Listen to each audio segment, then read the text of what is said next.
Hello everyone. आज का हमारा टॉपिक है बंगाल विभाजन। तो स्टार्ट करते हैं। पहला अंग्रेजी विद्रोह संघर्ष सन्यासियों के द्वारा शुरू किया गया था। जो सबसे पहला अंग्रेजों के खिलाफ विद्रोह विरोधी संघर्ष था वो सन्यासियों के द्वारा शुरू किया गया था। और 1887 ईस्वी में दादा भाई नौरोजी ने इंग्लैंड में भारतीय सुधार समिति की स्थापना की। तो क्वेश्चन बन सकता है कि भारतीय सुधार समिति की स्थापना किसने की थी। तो ये 1887 में दादा भाई नौरोजी द्वारा की गई थी। 1887 ईस्वी के बाद ब्रिटिश सरकार का रुख कांग्रेस के प्रति कठोर होता चला गया। नौरोजी दत्त एवं वाचा ने धन विकास के सिद्धांत का प्रतिपादन किया। दादा भाई नौरोजी ने धन का पलायन सिद्धांत का वर्णन अपनी पुस्तक poverty and un British rule in India में किया है। कई बार यहाँ से क्वेश्चन बना है कि poverty and un British rule in India किसकी बुक है। तो ये दादा भाई नौरोजी की है, जिसमें उन्होंने धन के पलायन के सिद्धांत का वर्णन किया है। और जो धन निकास का सिद्धांत था वो नौरोजी एवं दत्त एवं वाचा ने दिया था, इन तीनों ने। तो ब्रिटिश हाउस ऑफ कॉमन्स का चुनाव लड़ने वाले प्रथम भारतीय WC बैनर्जी थे, जो चुनाव हार गए थे। ब्रिटिश हाउस ऑफ कॉमन्स के सदस्य चुने जाने वाले प्रथम भारतीय दादा भाई नौरोजी थे। इन्होंने लिबरल पार्टी के उम्मीदवार के रूप में फिंसबरी से 1892 ईस्वी में चुनाव जीता था। लॉर्ड कर्जन ने 20 जुलाई 1905 ईस्वी को बंगाल विभाजन के निर्णय की घोषणा की। बंगाल, ये डेट इंपॉर्टेंट है कि घोषणा कब की थी, 20 जुलाई 1905 ईस्वी को। बंगाल विभाजन के विरोध में 7 अगस्त 1905 को कलकत्ता के टाउन हॉल में स्वदेशी आंदोलन की घोषणा की गई। 7 अगस्त 1905 को स्वदेशी आंदोलन की घोषणा की गई। किस जगह? कलकत्ता के टाउन हॉल में। बंगाल विभाजन 16 अक्टूबर 1905 को प्रभावी हुआ। इस दिन पूरे बंगाल में शोक दिवस मनाया गया। रविन्द्रनाथ टैगोर के आह्वान पर इस दिन को राखी दिवस के रूप में मनाया गया। स्वदेशी आंदोलन में वंदे मातरम, विभाजन नहीं चाहिए एवं बंगाल एक है आदि नारे लगाए गए। स्वदेशी आंदोलन का विचार सर्वप्रथम कृष्ण कुमार मित्र ने पत्र संजीवनी में 1905 ईस्वी में प्रस्तुत किया था। कृष्ण कुमार मित्र ने आंध्र के डेल्टा इलाकों में स्वदेशी आंदोलन को वंदे मातरम आंदोलन के नाम से जाना जाता था। स्वदेशी आंदोलन का दिल्ली में नेतृत्व सैयद हैदर राजा, मद्रास में चिदम्बरम पिल्ले एवं पुणे व मुंबई में तिलक ने और पंजाब में लाला लाजपत राय ने किया था। 1906 में कलकत्ता में हुए कांग्रेस के अधिवेशन की अध्यक्षता करते हुए दादा भाई नौरोजी ने पहली बार स्वराज्य की मांग प्रस्तुत की। स्वराज शब्द का पहली बार प्रयोग स्वामी दयानंद सरस्वती ने किया था। स्वदेशी आंदोलन चलाने के तरीके को लेकर ही कांग्रेस 1907 ईस्वी के सूरत अधिवेशन में उग्रवादी गरम दल एवं उदारवादी नरम दल नामक 2 दलों में विभाजित हो गई। इस सम्मेलन की अध्यक्षता रासबिहारी बोस ने की थी। स्वदेशी आंदोलन के अवसर पर ही रविन्द्रनाथ ठाकुर ने अपना प्रसिद्ध गीत अमार सोनार बंगला लिखा। बाद में यही गीत बांग्लादेश का राष्ट्रीय गीत बना। स्वदेशी आंदोलन के प्रचार प्रसार के लिए अश्विनी कुमार दत्ता ने वारिसाल में स्वदेशी बांधव समिति की स्थापना की थी। 1893 ईस्वी का वर्ष एक परिवर्तन बिंदु था। इसमें काफी कुछ हुआ, देख लेते हैं एक बार। 1893 ईस्वी में स्वामी विवेकानंद ने 1863 से 1902 ईस्वी अमेरिका के शिकागो नगर पहुंचे। सितंबर 1893 ईस्वी में यहाँ पर हो रहे सर्व धर्म सम्मेलन में पहले ही दिन उन्हें 2 मिनट बोलने का समय दिया गया था। जैसे ही उन्होंने अपना वक्तव्य का संबोधन अमेरिका के भाइयों और बहनों के साथ शुरू किया, तालियों की गड़गड़ाहट ने न केवल उन्हें बल्कि भारत को विश्व के सर्वोच्च देशों में लाकर खड़ा कर दिया। उन्हें तूफानी हिंदू कहा जाने लगा। 1893 ईस्वी को 14 वर्ष के बाद योगी राज अरविंद घोष 1872 से 1950 ईस्वी को भारत भूमि पर वापसी हुई। 1893 ईस्वी में उन्होंने एक लेखमाला न्यू लैम्प फॉर ओल्ड प्रकाशित की। 16 नवंबर 1893 को एनी बेसेंट 1847 से 1933 ईस्वी भारत आई। वे वाराणसी शहर में रहने लगी। उन्होंने भारतीयों से कहा कि मैं हृदय से तुम्हारे साथ हूँ और संस्कृति से भी। मैं तुम्ही लोगों में से एक हूँ। 1893 ईस्वी में महात्मा गांधी 1869 से 1948 ईस्वी अब्दुल्ला सेठ नामक व्यापारी के मुकदमे में दक्षिणी अफ्रीका गए। क्रांतिकारी गतिविधियों की दृष्टि से भी 1893 ईस्वी का वर्ष महत्वपूर्ण है। नासिक में चापेकर बंधुओं ने एक गुप्त संस्था society for the removal of obstacles to the Hindu religion स्थापित की। बंगाल में क्रांतिकारियों का पहला प्रमुख संगठन अनुशीलन समिति था, जिसकी स्थापना 24 मार्च 1903 को हुई थी। संस्थापकों के अनुरोध पर बैरिस्टर प्रथम नाथ मित्र पी मित्र इसका नेतृत्व संभाला। इसका मुख्यालय कलकत्ता में था। इसके प्रथम कार्यकारिणी के 5 सदस्य थे। फर्स्ट थे प्रथम नाथ मित्र जो कि अध्यक्ष थे, सेकंड थे चित्तरंजन दास, और थर्ड थे अरविंद घोष जो कि उपाध्यक्ष थे, फोर्थ थे सुरेंद्रनाथ ठाकुर कोषाध्यक्ष, और फिफ्थ थी सिस्टर निवेदिता कार्यकारिणी की सदस्य। 1906 में अनुशीलन समिति का पहला सम्मेलन कोलकाता में हुआ। अनुशीलन समिति का मुख्य उद्देश्य था खून का बदला खून। आगे चलकर बारिंद्र कुमार घोष, अविनाश भट्टाचार्य एवं भूपेंद्र नाथ दत्त का गुट अनुशीलन समिति पर प्रभावी हो गया और उन्होंने आंदोलन और उग्रता प्रदान की। इन लोगों ने 1905 में भवानी मंदिर नामक अपनी पहली पुस्तक प्रकाशित की, जिसमें कहा गया था कि क्रांतिकारी राजनीतिक सन्यासी का जीवन तब तक बिताएं जब तक स्वाधीनता प्राप्त न हो। अक्टूबर 1907 अविनाश चंद्र भट्टाचार्य द्वारा प्रकाशित वर्तमान रणनीति उनकी दूसरी पुस्तक थी, जिसमें कहा गया था कि भारत की स्वतंत्रता प्राप्ति के लिए फौजी शिक्षा और युद्ध आवश्यक है। इसके लिए छापामार युद्ध अपनाने के लिए कहा गया था।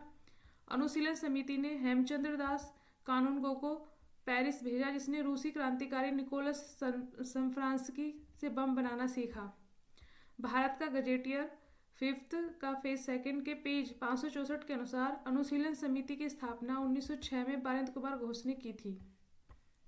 बारिंद्र कुमार घोष भूपेंद्र नाथ दत्त एवं अविनाश चंद्र भट्टाचार्य ने 1906 ईस्वी में युगांतर नामक साप्ताहिक पत्रिका प्रकाशित किया।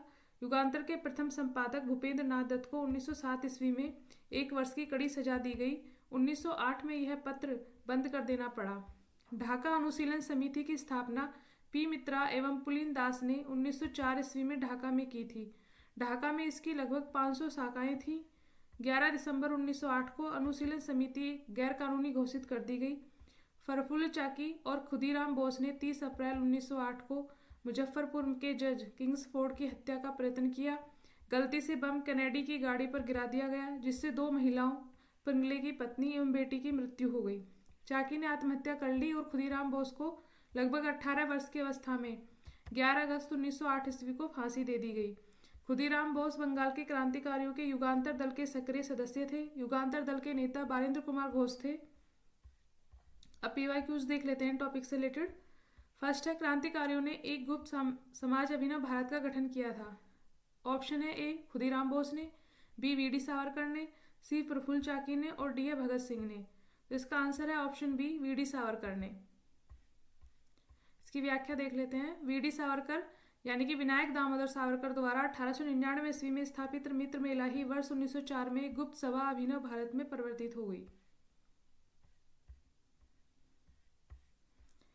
नेक्स्ट है, निम्नलिखित में से किसने मित्र मेला संघ को शुरू किया था? Option A Shyamji Krishna Varma, B Vinayak Damodar Savarkar, अभी हमने ऊपर देखा। ऑप्शन बी सही है इसमें, विनायक दामोदर सावरकर ने। नेक्स्ट है, 1905 में क्रांतिकारी संगठन अभिनव भारत संगठित किया गया था। ऑप्शन ए ओडिशा में, बी बंगाल में, सी उत्तर प्रदेश में, और डी महाराष्ट्र में। तो इसका ऑप्शन डी सही है, महाराष्ट्र में। क्रांतिकारी संगठन अभिनव भारत वीडी सावरकर द्वारा महाराष्ट्र के नासिक में संगठित किया गया था, परंतु इसे वर्ष 1904 में संगठित किया गया था, न कि 1905 में। मतलब क्वेश्चन में ही गलत पूछा हुआ है, ये 1905 दिया हुआ है जबकि 1904 होना चाहिए था। नेक्स्ट, निम्नलिखित में से किसने क्रांतिकारियों के संगठन अभिनव भारत को संगठित किया था? Option A Jatindra Nath Mukherjee, B है मदन लाल धींगरा, सी है विनायक दामोदर सावरकर, और डी है लाला हरदयाल। तो इसमें ऑप्शन सी सही है, विनायक दामोदर सावरकर। वीडी सावरकर द्वारा स्थापित गुप्त संगठन था। ऑप्शन ए युगांतर समिति, बी अनुशीलन समिति, सी हिंदुस्तान रिपब्लिक एसोसिएशन, और डी अभिनव भारत। तो ऑप्शन डी सही है, अभिनव भारत। आप लोग देख लीजिए, एक ही क्वेश्चन PYQ देखने इसलिए जरूरी है कि देखिए एक ही क्वेश्चन को किस तरह से घुमा फिराकर पूछा गया बार बार। नेक्स्ट है, अभिनव भारत नामक अंग्रेज विरोधी संगठन की स्थापना की थी। ए RG भंडारकर ने, बी वीडी सावरकर ने, सी CR दास ने, और डी सरदार भगत सिंह ने। तो इसमें ऑप्शन बी सही है, वीडी सावरकर ने। नेक्स्ट है, बारिंद्र कुमार घोष के क्रियाकलापों ने एक गुप्त क्रांतिकारी संगठन को बंगाल में जन्म दिया। ऑप्शन ए अनुशीलन समिति, बी व्रत्ति समिति, सी स्वदेशी बांधव समिति, और डी साधना समाज। तो इसमें ऑप्शन ए सही है, अनुशीलन समिति।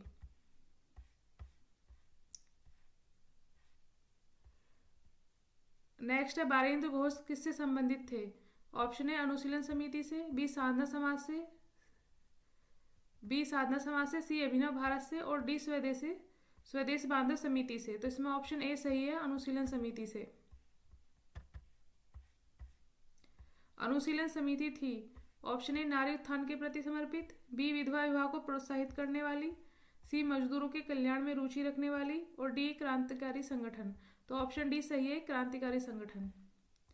बारेंद्र कुमार घोष का संबंध अनुशीलन समिति से था, यह एक क्रांतिकारी संगठन था। नेक्स्ट है बारेंद्र घोष निम्नलिखित में से किससे जुड़े हुए थे? ऑप्शन ए साधना समाज से, बी अनुशीलन समिति से, सी अभिनव भारत से और डी है स्वदेश बांधव समिति से। तो इसमें ऑप्शन बी सही है, अनुशीलन समिति से। नेक्स्ट है बाल गंगाधर तिलक को लोकमान्य विशेषण कब दिया गया था? ऑप्शन ए स्वदेशी आंदोलन में, बी क्रांतिकारी आंदोलन, सी होम रूल आंदोलन और डी भारत छोड़ो आंदोलन। तो इसमें बी सही है, क्रांतिकारी आंदोलन। व्याख्या देख लेते हैं। जून 1897 में चापेकर बंधुओं ने पूना की प्लेग कमेटी के अध्यक्ष रेड और लेफ्टिनेंट आयर्स की हत्या कर दी थी। रेड की हत्या को लेकर यह आरोप लगाया गया था कि तिलक के नेतृत्व में पूना के ब्राह्मणों ने यह साजिश की थी। जुलाई 1897 में तिलक को भारतीय दंड संहिता की धारा 124 ए के तहत राजद्रोह के आरोप में गिरफ्तार कर लिया गया तथा उन पर मुकदमा चलाकर उन्हें 18 महीने की कैद की सजा दी गई, जिसका देश भर में भारी विरोध हुआ। इस कारण तिलक अखिल भारतीय नेता के रूप में लोकप्रिय हो गए और जनता ने उन्हें लोकमान्य की उपाधि दी। नेक्स्ट, स्वतंत्रता आंदोलन की क्रांतिकारी आतंकवादियों का पहला महत्वपूर्ण साहसिक कार्य बर्रा डकैती का स्थान था। ऑप्शन ए बम्बई कर्नाटक में, बी पंजाब में, सी पूर्वी बंगाल में और डी मद्रास प्रेसिडेंसी में। तो ऑप्शन सी सही है, पूर्वी बंगाल में। व्याख्या देख लेते हैं। वर्ष 1908 को कि बर्रा डकैती का स्थान पूर्वी बंगाल में अवस्थित था। बर्रा डकैती करने वाले क्रांतिकारियों के समूह को पुलिन बिहारी दास ने नेतृत्व प्रदान किया था। नेक्स्ट है मुजफ्फरपुर में किंग्स फोर्ड की हत्या का प्रयास कब किया? ऑप्शन ए 1908, सी 1907, बी 1909 और डी 1911। तो इसमें ऑप्शन ए सही है, 1908। नेक्स्ट, निम्नलिखित में से सबसे बाद में क्या हुआ था? ऑप्शन ए हड़प नीति, सी स्थायी बंदोबस्त, बी बंगाल का विभाजन और डी है सहायक संधि। तो इसमें ऑप्शन बी सही है, बंगाल का विभाजन। उपयुक्त घटनाओं में सर्वप्रथम 1793 ईस्वी में लॉर्ड कॉर्नवालिस ने स्थायी बंदोबस्त प्रणाली लागू की। लॉर्ड वेलेस्ली ने 1798 से 1805 में भारतीय राज्यों को अंग्रेजी राजनीतिक परिधि में लाने के लिए सहायक संधि प्रणाली का प्रयोग किया और लॉर्ड डलहौजी ने 1848 से 56 में अंग्रेजी साम्राज्य का विस्तार करने हेतु हड़प नीति का प्रयोग किया। प्रचलित विकल्प में सबसे बाद में लॉर्ड कर्जन द्वारा वर्ष 1905 में बंगाल का विभाजन किया गया था। नेक्स्ट है बंग भंग विरोधी आंदोलन का प्रारंभ किस तिथि से हुआ? ए 20 जुलाई 1905, सी 16 अक्टूबर 1905, बी 7 अगस्त 1905 और डी है 7 नवंबर 1905। तो इसमें ऑप्शन बी सही है, 7 अगस्त 1905। ब्रिटिश सरकार ने 20 जुलाई 1905 को बंगाल विभाजन के निर्णय की घोषणा कर दी। 7 अगस्त 1905 को कलकत्ता में टाउन हॉल में एक ऐतिहासिक बैठक में स्वदेशी आंदोलन की विधिवत घोषणा कर दी गई। इसमें ऐतिहासिक बहिष्कार प्रस्ताव पारित हुआ। इसी के बाद से बंगाल के विभिन्न क्षेत्रों में बंग भंग विरोधी आंदोलन औपचारिक रूप से एकजुट होकर प्रारंभ हो गया। 16 अक्टूबर 1905 को बंगाल विभाजन प्रभावी हो गया। नेक्स्ट है भारतीय स्वतंत्रता संग्राम के संदर्भ में 16 अक्टूबर 1905 को निम्नलिखित कारणों में से किसके लिए प्रसिद्ध है? ऑप्शन ए कलकत्ता के टाउन हॉल में स्वदेशी आंदोलन की औपचारिक घोषणा की गई थी, बी बंगाल का विभाजन हुआ, सी दादा भाई नौरोजी ने घोषणा की भारतीय राष्ट्रीय कांग्रेस का लक्ष्य स्वराज है और डी लोकमान्य तिलक ने पूना में स्वदेशी आंदोलन प्रारंभ किया। तो इसमें ऑप्शन बी सही है, बंगाल का विभाजन हुआ। नेक्स्ट है बंग भंग के बाद कौन सा आंदोलन शुरू हुआ था? ऑप्शन है सविनय अवज्ञा आंदोलन, बी स्वदेशी आंदोलन, सी भारत छोड़ो आंदोलन और डी असहयोग आंदोलन। तो इसमें ऑप्शन बी सही है, स्वदेशी आंदोलन। नेक्स्ट है बंगाल विभाजन की घोषणा की गई थी। ऑप्शन ए 19 जुलाई 1905 को, बी 7 अगस्त 1905 को, सी 15 अगस्त 1905 और डी 16 अक्टूबर 1905 या फिर ई उपयुक्त में से कोई नहीं। तो इसमें ऑप्शन ए सही है, 19 जुलाई 1905 को। बंगाल विभाजन का निर्णय की घोषणा ब्रिटिश सरकार द्वारा 20 जुलाई 1905 को किया गया था, परंतु कुछ प्रमुख लेखकों द्वारा इसकी तिथि 19 जुलाई 1905 दी गई है, जिसके आधार पर बिहार लोक सेवा आयोग ने अपनी प्रारंभिक और अंतिम उत्तर कुंजी में अच्छा इसका विकल्प ए माना है, जबकि 20 जुलाई को हुआ था, लेकिन कुछ बुक्स में 19 जुलाई भी दी हुई है। नेक्स्ट 1905 में बंगाल विभाजन किस वायसराय ने किया?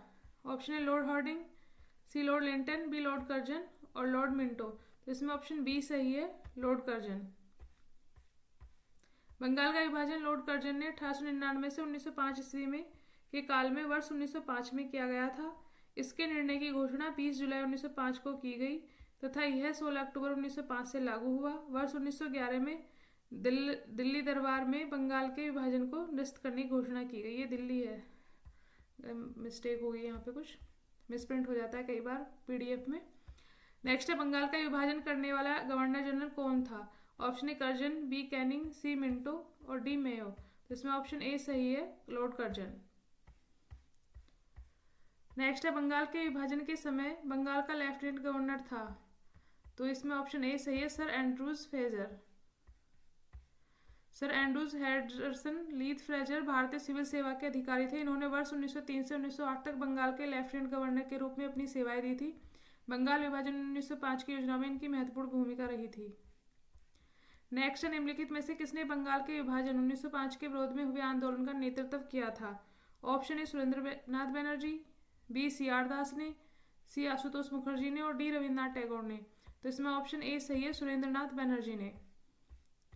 बंगाल के विभाजन 1905 के विरोध में हुए प्रारंभिक आंदोलन का नेतृत्व सुरेंद्रनाथ बनर्जी ने किया था। नेक्स्ट, निम्नलिखित में से कौन स्वदेशी आंदोलन का आलोचक था एवं पूर्व तथा पाश्चात्य के मध्य एक बेहतर संबंध का समर्थक था? Option W C Banerjee, B है एस एन बनर्जी, सी है आर एन टैगोर और डी है बी जी तिलक। तो इसमें ऑप्शन सी सही है, आर एन टैगोर। रविन्द्रनाथ टैगोर स्वदेशी आंदोलन के आलोचक थे तथा पूर्व एवं पाश्चात्य सभ्यता के मध्य एक बेहतर समन्वय संबंध के समर्थक थे। नेक्स्ट है, बंगाल में ब्रिटेन की वस्तुओं के बहिष्कार का सुझाव सर्वप्रथम किसने दिया था? ऑप्शन ए अरविंद घोष ने, बी कृष्ण कुमार मित्र ने, सी मोतीलाल घोष ने और डी सतीश चंद्र मुखर्जी ने।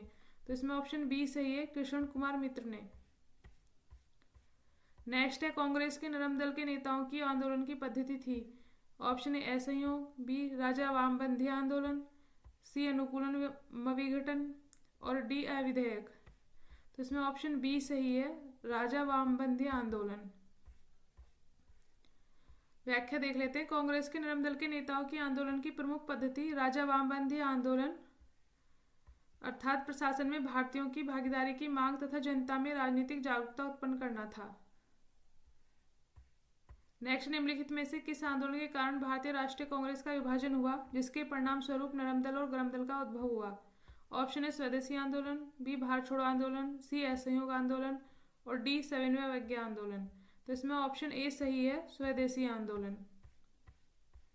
स्वदेशी आंदोलन तथा विदेशी वस्तुओं के बहिष्कार के बंगाल से बाहर प्रसार को लेकर कांग्रेस के उग्रपंथी तथा नरमपंथी दलों के मध्य मतभेद व्याप्त था।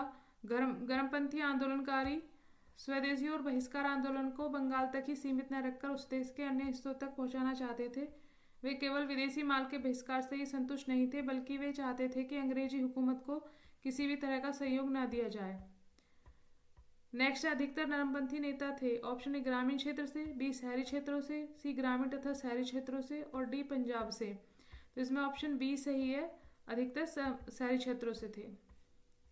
उदारवादी राजनीतिक या राजनीतिक भिक्षावृत्ति के युग में अधिकांश नरमपंथी नेता यथा दादा भाई नौरोजी, फिरोज शाह मेहता, दिनशाह वाचा, व्योमसेन बनर्जी और सुरेंद्रनाथ बनर्जी आदि शहरी क्षेत्रों से संबंधित थे। इस काल में कांग्रेस पर समृद्धशाली मध्य वर्गीय बुद्धिजीवियों का, जिनमें वकील, डॉक्टर, इंजीनियर, पत्रकार एवं साहित्यिक व्यक्ति सम्मिलित थे, का अधिकार था।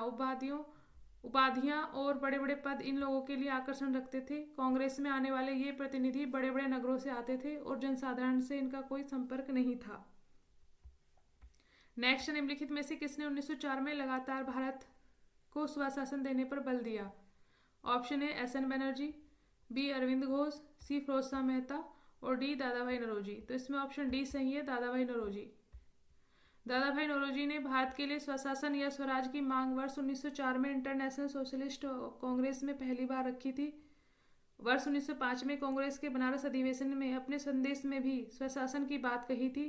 वर्ष 1906 के कांग्रेस अधिवेशन में अपने अध्यक्षीय भाषण में स्वराज की मांग रखी थी। नेक्स्ट, निम्न में से कौन उग्रपंथी नहीं था? ऑप्शन ए बाल गंगाधर तिलक, बी मदन लाल, सी उधम सिंह और डी गोपाल कृष्ण गोखले। तो इसमें ऑप्शन डी सही है, गोपाल कृष्ण गोखले। गोपाल कृष्ण गोखले उदारवादी खेमे से संबंधित थे। वे स्वभाव और मृदु न्याय प्रत्याशा में विश्वास करते थे। उन्हें पूर्ण विश्वास था कि देश का पुनरुद्धार उत्तेजना के बवंडरों में नहीं हो सकता। वे साधन और साध्य दोनों की पवित्रता में विश्वास करते थे। नेक्स्ट है, इनमें से कौन उग्र राष्ट्रवाद के उल्लेखनीय नेताओं में से नहीं था? Option A Gopal Krishna Gokhale, B Bipin Chandra Pal, C Lokmanya Tilak और डी लाला लाजपत राय। तो इसमें ऑप्शन ए सही है, गोपाल कृष्ण गोखले। नेक्स्ट है, निम्नलिखित में से कौन एक उग्रवादी था?